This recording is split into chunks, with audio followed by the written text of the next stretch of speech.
आज रविवार का दिन था। सारे पक्षी अपने अपने घरों में आराम कर रहे थे। ठंडी ठंडी हवाओं के साथ बरसात की गाढ़ी गाढ़ी बूंदें बरस रही थीं। टूनी चिड़िया भी अपने घर में आराम कर रही थी। तभी तेज हवा के झोंके से खूब सारे पक्षियों का घर गिर जाता है और उन्हीं में से टूनी चिड़िया भी एक थी। अरे बहन, मेरा घर गिर गया।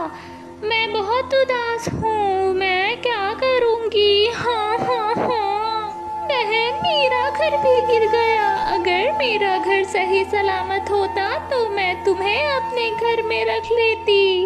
वो दोनों बातें कर ही रहे होते हैं कि मीठू तोता वहाँ आ जाता है। ये कुछ अनाज की बोरियां हैं, इन्हें तुम दोनों आपस में बांट लो। जंगल के मुखिया जैकी चील जी ने मुझे इसकी जिम्मेदारी सौंपी है ताकि मुसीबत में पड़े पक्षियों की मदद मैं कर सकूं।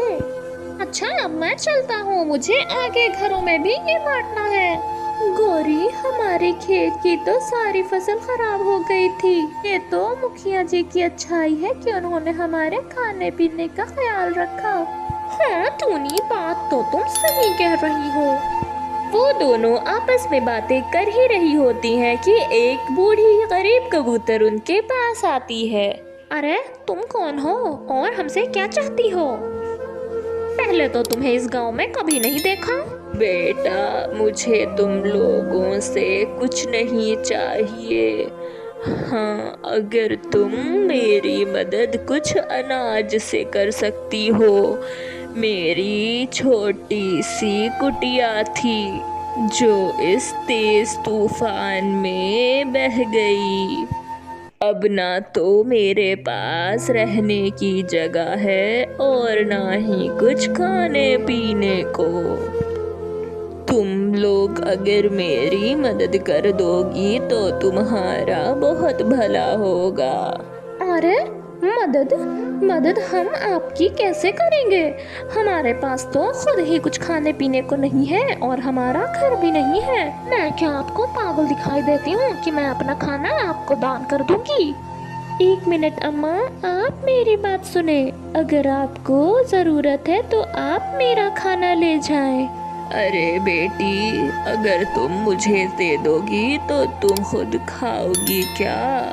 अरे अम्मा, आप मेरी चिंता ना करें। मैं यहाँ अकेली रहती हूँ। इधर उधर कुछ दाने ढूंढकर खा लिया करूँगी। आपको इसकी ज्यादा जरूरत है। आप बुढ़ापे में भला कहाँ जाएंगी खाना ढूंढने?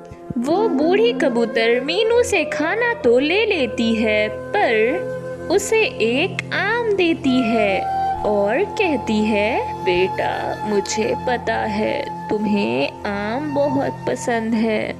मेरे पास एक आम था, मैं ये तुम्हें देती हूँ। तुम इसे जरूर खाना। तुम्हारी बूढ़ी अम्मा को बहुत अच्छा लगेगा। अरे नहीं अम्मा, आप ये कैसी बातें कर रही हैं? आप ये रख लें, आपको इसकी ज्यादा जरूरत होगी। मैं कुछ ढूंढकर खा लिया करूंगी। नहीं नहीं बेटे, ये मेरी तरफ से तोहफा समझकर रख ले। टूनी वो आम ले लेती है। रात हो जाती है और टूनी को बहुत जोरों की भूख लग रही थी। मुझे बहुत तेज भूख लगी है, मैं क्या करूं? अरे हाँ, याद आया, अम्मा ने मुझे एक आम दिया था, मैं वो आम खा लेती हूँ। टूनी झट से वो आम खा लेती है और उसकी गुठली नीचे जमीन पर डाल देती है और उसके बाद उसकी आंख लग जाती है और वो सो जाती है। जैसे ही सुबह होती है, टूनी को ताजे ताजे फलों की खुशबू आ रही थी। मैं कहीं कोई सपना तो नहीं देख रही? हाँ हाँ, ये क्या है? टूनी अलग अलग तरह के फलों से लदा हुआ पेड़ देखकर हैरान हो जाती है। ये कहाँ से आया होगा? फिर उसे बूढ़ी माँ की बातें याद आती हैं। बेटे, तुम इस आम को जरूर खा लेना। टूनी समझ जाती है कि वो जादुई पेड़ उसी आम की गुठली से निकली है जो वो बूढ़ी माँ ने दिए थे।